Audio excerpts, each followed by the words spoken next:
our first little demo here, we're going to use this little plastic syringe, and it has air in it, okay, and I've capped it. It looks like it's empty, but there is air, okay. So in your gizmo, this is a pressure-volume relationship. So this is Boyle's law. So according to your gizmo, what is their relationship? Is it direct or inverse? If you increase the pressure, what happened to the volume? It decreased. So if one goes up, the other goes down. Is that direct or inverse?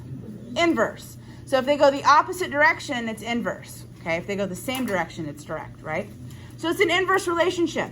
So right now we've got air molecules that are trapped in our syringe. And if I apply pressure, external pressure, okay, I'm going to increase the pressure inside the syringe as well. What's happening to the air particles in there? They're being what? They're being pushed down. They're being, starts with a C, the word I'm looking for. Compressed. They're being compressed.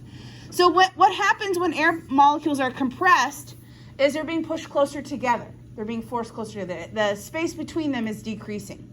Okay? So by increasing the pressure, what is that doing to the volume inside the syringe?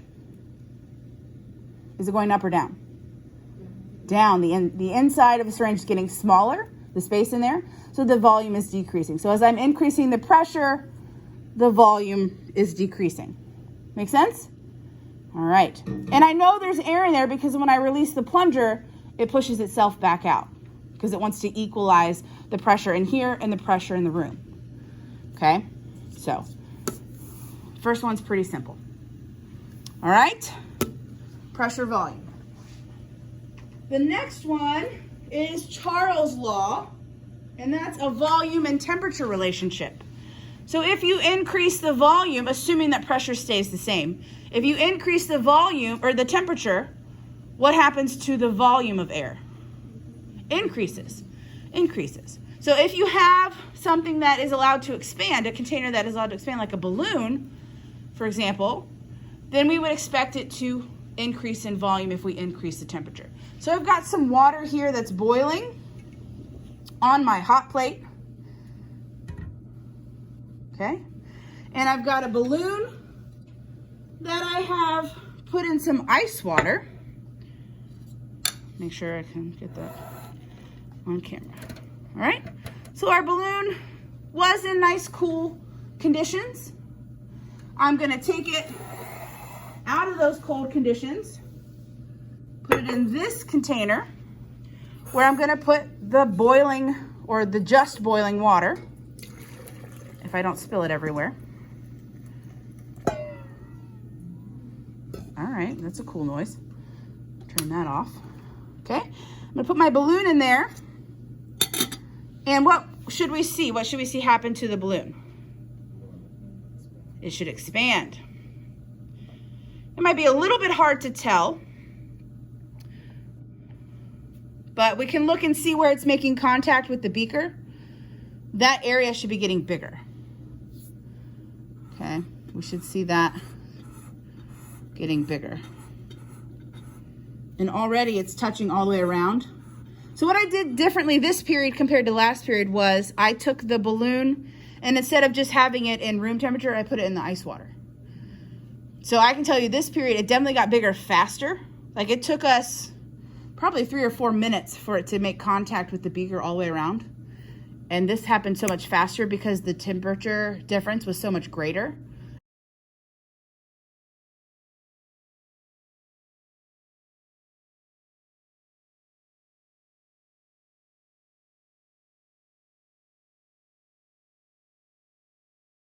So our next one is Gay-Lussac's law, and that is pressure and temperature. A pressure-temperature relationship. So if temperature goes up, assuming your volume stays the same, if your temperature increases, what happens to the pressure? It also increases. Remember, temperature is connected to the average kinetic energy. So if you increase the temperature, how do the molecules move? Do they move faster or slower? Faster. They're going to move faster. So I got my hot plate. Oh, look at the ring now. At least on this side, the ring is pretty big where it's touching the beaker. A lot thicker. And it's touching the top. Ooh. It's touching the top too, so it did expand for sure. Very cool. All right, so my hot plate and ice water again. Most of these things you can do at home because it just has hot and cold water. If you have a pop can, an empty pop can, you could do this at home. So I have my empty pop can that I drank earlier, my ginger ale. And I'm gonna put about 10 milliliters of water in there. And we're gonna put it on this hot plate.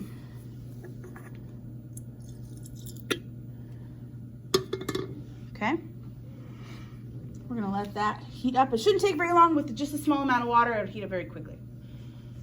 And so what we're gonna do when we heat up the water, what happens to water when it heats up? When it gets above 100 degrees Celsius. It starts to boil, right? We're gonna have steam. Steam is solid, liquid, or gas? Gas. So we're talking about air pressure, right? We're talking about gas pressure. So we're talking about our steam here. So we increase the temperature of the water, we get gas, and we're gonna get a higher pressure, all right? We're going to flip it over into the ice water. The ice will rapidly cool our gas, okay? So if it cools the gas, what happens to the pressure? Decreases. The pressure will go down. And then so what's happening will be that the atmospheric pressure in the room will be much, much greater than the pressure inside the can when it's flipped over into the ice water. And it'll be so great that the can will crush because it cannot withstand the pressure from the outside anymore. There's not enough pressure on the inside pushing back on the can to keep the outside pressure from crushing it. This is a fun one. You could definitely do this at home. Just be careful. You know, hot things are hot. All right, you see some steam coming out? Okay. Woo! That was it. Nice. So, cools it rapidly, and then it can't withstand the pressure from the atmosphere anymore, and it crushes. Okay? Cool. One more that we can talk about with temperature and pressure is we have a Mylar balloon. Okay? And a Mylar balloon is not like a latex balloon. It's not stretchy material. Okay? It's like a plasticky foil kind of thing.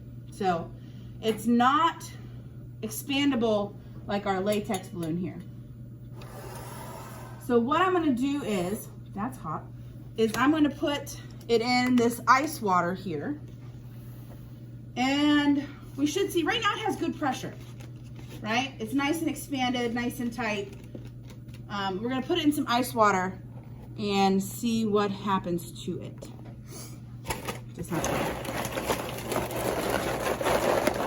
to get it in there. Again, by decreasing the temperature, what's happening to the pressure inside the balloon? It's decreasing, so our balloon will be not quite as tight as it was. Okay. Any drivers in here? I'm sure there are. Yeah. So maybe think back to November, December, on the first day that it got really cold. Did your tire pressure light come on in your car for anybody? Mine did. Mine did. So what that means is, as the temperature gets colder on the outside, the air inside your tires, the pressure in there goes down, and then there's not enough air in your tire to keep the pressure up. And you can get a flat tire that way. So when that goes off, you have to add more pressure or add more air to your tire so that it equalizes the pressure to what you need it to be. But you have to be careful because when it gets warm again, what happens to that pressure? Gets a little bit too much maybe. So then you might have to let some air out when it gets warm again. So things are important about your car, things you should know. Okay, all right, let's check our balloon here. Oh, success. So it's definitely not as tight as it was. And we've definitely changed volume a little bit too, but the volume change is very small. So it's not quite constant volume. Oh, look already. We're starting to warm up again. Okay. I had a hairdryer to speed this up, but it really doesn't even need a hairdryer to warm it up. So, yeah. So already it's back to normal. So in the ice bath, the pressure went down. It was kind of sad. And then when we pull it back out into the room temperature, heats up the particles again, increases the pressure, and now it's nice and tight again. Okay? Pressure, temperature relationship. So this last one's kind of the combined gas law. Okay, so I've got a container here, and it's got water in it with food coloring. And I've got these little tea light candles. I've got 3 of them. And I'm gonna put them in here and I'm gonna light them. All right, so our candles are lit. So right now, the fire in there is doing what to the air above the candles? Warming it up. So our air is getting warmer. I have, where's my other beaker? Here, I have this beaker. And what I'm gonna do is I'm gonna put this beaker, I'm gonna invert it, and I'm gonna cover up the candles. Okay? A couple of things are gonna happen. So the candles will start to consume the oxygen in the air and it won't be replaced because it'll be capped, right? So they're gonna take away some of the air particles. What will that do to the pressure if we consume some of the particles? It'll go down, right? We're gonna create a partial vacuum. The oxygen will go away. We're also gonna make some carbon dioxide and some other stuff, but our oxygen will go away. What will happen to the candles if the oxygen goes away? They will go out, okay? What will happen to the temperature if the fire goes out? It'll go down. Temperature goes down. What happens to the pressure? It'll decrease. What should also happen if the temperature goes down? What happens to the volume? So pressure and volume have an inverse relationship, but temperature and pressure and temperature and volume have direct relationships. It's a little bit tricky, but the temperature goes down, volume will also go down. And so because we've created a partial vacuum and our temperature's gone down, what'll happen is the water will get sucked up into the beaker. So here we go.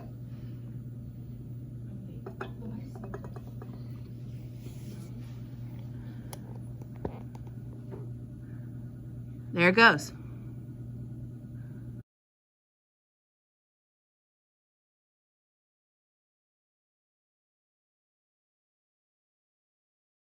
All right, so that's it. This is my science magic trick for gas laws. So that's more of the combined gas law where it has all 3 of them together.